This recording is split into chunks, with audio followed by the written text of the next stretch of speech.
నమస్కారం. Welcome to నవలా హృదయం. ఈరోజు కథ వసంత శిశిరం. రచించిన వారు శ్రీమతి నవీన గారు. కథలోకి వెళ్లబోయే ముందు ఛానల్ను సబ్స్క్రైబ్ చేయడం మర్చిపోవద్దు. ఇక కథలోకి వెళ్ళిపోదాం. శిశిర ఉంటున్న ఫామ్ హౌస్ ను 2 సంవత్సరాల పాటు లీజుకు తీసుకొని శిశిరను ఓనర్గా ఉంచి దాన్ని శిశిర పుట్టినరోజు బహుమతిగా అందిస్తాడు వాసు. అంత విలువైన బహుమతిని చూసి కోపం వస్తుంది ఆమెకు. కిషోర్కు వాసు లీవ్ ఇవ్వగా శిశిర వాళ్లను దగ్గరుండి మరీ గుడికి తీసుకెళ్తాడు. గుడి నుండి తిరిగి వస్తున్న సమయంలో ఉమా కిషోర్పై కోపడడం చూసి అసలు నీ సమస్య ఏంటే అని అడుగుతుంది శిశిర. అంతా వీళ్ల వల్లే కదా, నీకు తెలియనట్లు అడుగుతున్నావు అన్న ఉమ మాటలు అర్థం కాక అయోమయంగా చూసింది శిశిర. ఏం మాట్లాడుతున్నావే నువ్వు అని శిశిర అడగగా కిషోర్ నెక్స్ట్ ప్లాన్ ఏంటి సిస్టర్ అని అడిగాడు ఫ్రంట్ మిర్రర్ నుంచి వెనక్కి చూస్తూ. దాంతో ఇద్దరి మధ్య సంభాషణకు తెరపడింది. అతడి ప్రశ్నకు శిశిర బదులిస్తూ ఇంకెక్కడికి వెళ్ళట్లేదన్నయ్య, ఇంటి దగ్గర డ్రాప్ చేయండి మమ్మల్ని చాలు అని చెప్పగా, అదేంటి సిస్టర్, బర్త్డే అంటే ఎంత చక్కగా ఎంజాయ్ చేయాలి, పోనీ మీకోసం నన్ను ప్లాన్ చేయమంటారా అని అడిగాడు ప్రేమగా. అయ్యో వద్దన్నయ్యా అని శిశిర అనేంతలో, అంత అవసరం లేదు మహానుభావా, తను చెప్పింది వినిపించలేదా, మమ్మల్ని ఫామ్ హౌస్ దగ్గర డ్రాప్ చేస్తే చాలు వెటకారంగా నవ్వుతూ చెప్పింది ఉమ. ఆమె వెటకారం అర్థమై కిషోర్ ఉమని కొట్టేటట్లు చూడగా ఉమ బెట్టుగా కిటికీ నుండి బయటకు చూసింది. కాసేపటికి కిషోర్ వారిని ఫామ్ హౌస్ దగ్గర దింపగా శిశిర థ్యాంక్స్ చెప్పి లోపలికి కదిలింది. ఆమె వెనుకే వెళ్తున్న ఉమను హలో మేడం అంటూ పిలిచాడు కిషోర్. ఏంటన్నట్లు వెనక్కు తిరిగి చూస్తున్న ఉమకు చేతివేళ్లను కదుపుతూ దగ్గరకు రమ్మన్నట్లు సైగ చేయగా విసుక్కుంటూ అతడి దగ్గరకు వచ్చింది ఉమ. ఏంటి అని అనేంతలో ఉదయం ఆమె చెత్తనీళ్లు పోసిన షర్ట్ ఆమె చేతికిచ్చి కోపంగా ఉతికి నా సిస్టర్ చేతికిచ్చి పంపు, కొంచెమైనా కంపు తెలిసిందో మర్యాదగా ఉండదు బెదిరించి చెప్పి కార్లో అక్కడి నుంచి వెళ్ళిపోయాడు కిషోర్. రేయ్, నేను నీ షర్ట్ ఉతకాలా చిచి అంటూ ఇంట్లోకి చిందులు తొక్కుతూ వెళ్ళిన ఉమ అదే విషయాన్ని శిశిరకు చెప్పగా గట్టిగా నవ్వేసింది శిశిర. నీకిలాగే అవ్వాలి లేవే, లేకపోతే ఏంటే అన్నయ్యతో నీ గొడవ, కిషోర్ అన్నయ్య మంచివాడు కాబట్టి షర్ట్ ఉతకమని మాత్రమే చెప్పాడు, ఇదే ఇంకెవరైనా అయ్యుంటే ఈ పాటికి నిన్నేం చేసేవారు అని శిశిర అంటుంటే ఉమా చిరాకుగా అంత సీన్ లేదు, నేనేంటి అతని చొక్కా ఉతికేది, అస్సలు కుదరదు అంటూ చేతిలోని షర్ట్ను ఒక మూలకు విసిరేసింది ఉమ. అయినా నువ్వేంటే వాడిని అన్నయ్య అంటున్నావు, అసలు వాళ్ళ వల్లే కదా మన సమస్యలన్నీ అని అంటున్న ఉమతో ఇందాక కూడా ఇదే మాట అన్నావు, అసలు నువ్వు వాళ్ళ వల్ల మనకు సమస్యలేంటి అయోమయంగా అడిగింది శిశిర. ఉమ అసహనంగా శిశిర పక్కనే కూర్చుంటూ ఇదేంటి ఇలా మాట్లాడతావు, వీళ్ళ అజాగ్రత్త వల్లే కదా ఆ రోజు ఆ దినేష్ నీతో అలా ప్రవర్తించింది, వీళ్ళు కానీ హయ్యర్ లెవెల్లో వర్క్ చేస్తూ సరిగ్గా తమ ఎంప్లాయీస్ని చూసుకొని ఉంటే ఆ రోజు ఇలా జరిగేది కాదు కదా, ఇక ఈ మనిషి అయితే చెప్పక్కర్లేదు, ఏకంగా కంపెనీ సీఈఓకే అసిస్టెంట్, ఆ మాత్రం తమ కంపెనీ ఎంప్లాయీస్ గురించి తెలియకుండానే ఉంటుందా అని ప్రశ్నించడంతో షాక్ అయింది శిశిర. ఉమ మాటలకు శిశిరకు కరెంట్ షాక్ కొట్టినట్లయింది. వాసు కిషోర్లు స్మార్ట్ వర్క్ గ్రూప్లో పనిచేస్తున్నారని తెలుసు కానీ కిషోర్ ఏకంగా సీఈఓకే పిఏ అని తెలియడం ఆమెను నిర్ఘాంతపోయేలా చేసింది. కిషోర్ అన్నయ్య పిఏ ఏంటి అని విస్తుపోతూ అడిగింది శిశిర. అంటే నీకు ఆ విషయం కూడా తెలీదా, అయినా అన్నయ్య ఏంటే, అతనితో నీకు అలా ఎలా పరిచయం అని ఉమా చిరాకుగా అడగగా ఆయన కిషోర్ అన్నయ్య మంచి స్నేహితులు, ఒకే కంపెనీలో పనిచేస్తున్నారు, ఆయన పెరిగింది భానుమతి అత్తయ్య దగ్గర అని చెప్పాను కదా, కిషోర్ అన్నయ్య కూడా అక్కడి వాడే, అన్నయ్య మా పెళ్లి రోజు నుండి నాకు తెలుసు, ప్రతి విషయంలోనూ వాసు గారికి తోడుగా ఉంటారు అని వివరించింది శిశిర. శిశిర మాటలను విన్న ఉమలో అనుమానపు విత్తనాలు మొలకెత్తగా నీ దగ్గర ఉన్న వాసుగారి ఫోటోలు చూపించు అని అడిగింది. శిశిర పిచ్చి చూపులు చూస్తూ తల అడ్డంగా ఊపడంతో వాసుగారి ఫోటో ఒక్కటి కూడా లేదా ఆశ్చర్యంగా అడిగింది ఉమ. శిశిర లేదని చెప్పగా ఆలోచించి ఇంతకీ వాసుగారి పూర్తి పేరేంటి అని అడిగింది ఉమ. వాసు అని గుక్క తిప్పుకోకుండా చెప్పిన శిశిరని చూసి వాసు ఏంటే, ముందు వెనక తలాతోక అనేవి ఉంటాయి కదా అన్న ఉమకు ఏమో పేరడిగితే వాసు అని చెప్పారు, అంతవరకే తెలుసు నాకు చెప్పింది శిశిర అమాయకంగా. ఉమా తల పట్టుకొని చూస్తుంటే, ఏమైంది ఉమా, ఎందుకంత కంగారు పడుతున్నావు అడిగింది శిశిర. శిశిరకు పరిస్థితి వివరిస్తూ, మీ ఈ కిషోర్ అన్నయ్య smart work group CEO mister వసంత్కి పర్సనల్ అసిస్టెంట్. ఆ రోజు సమ్మిట్లో నీపై దాడి జరిగిన సమయంలో వీళ్లే సమయానికి స్పందించి నిన్ను కాపాడారు. ఆ 2 రోజులు మనం అక్కడ ఉండడానికి కావలసిన ఏర్పాట్లన్నీ దగ్గరుండి చూసుకుంది కూడా కిషోరే.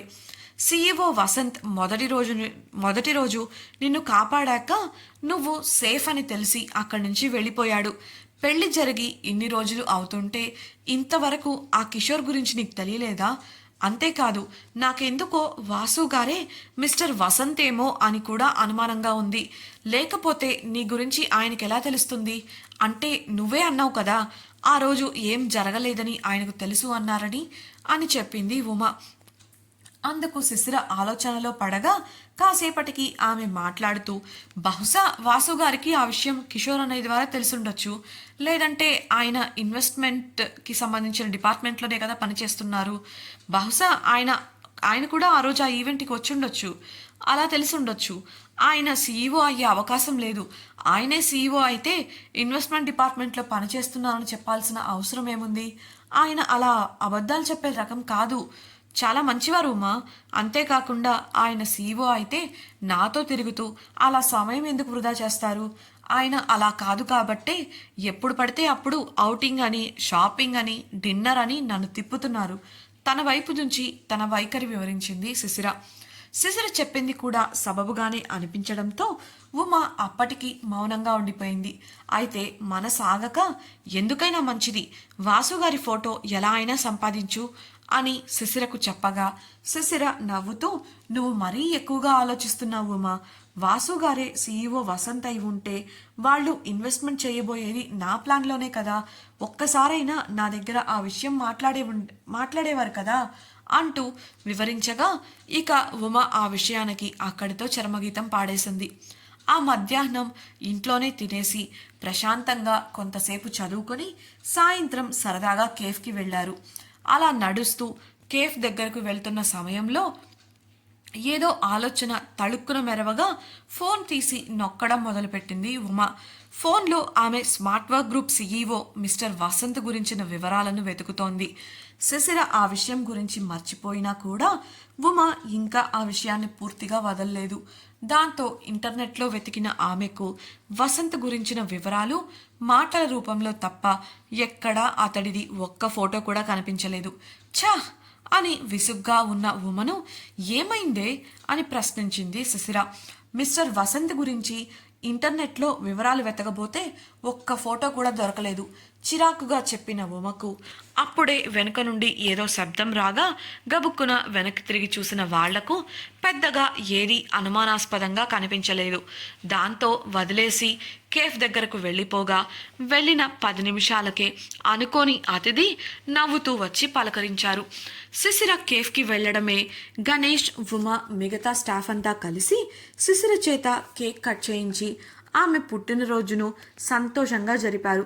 శిశిర వారి ప్రేమను కాదనలేక వారితో కలిసి సరదాగా కేక్ కట్ చేసింది. కాసేపు కబుర్లు చెప్పుకొని ఎవరి పనిలో వారు నిమగ్నం అవగా పెద్దగా కస్టమర్స్ లేకపోవడంతో గణేష్ ఉమలతో పాటు కూర్చొని బాతాకాని మొదలుపెట్టింది శిశిర. అప్పుడే వెనుక నుంచి వచ్చి, హాయ్ శిశిర, ఎలా ఉన్నావు అడిగింది ఉమ. ఆమెను అక్కడ చూడడమే శిశిర మొహమాటంగా పలకరించగా సౌమ్యను శిశిరను మింగేసేలా మార్చి మార్చి చూసి పక్కకు వెళ్ళిపోయింది ఉమ.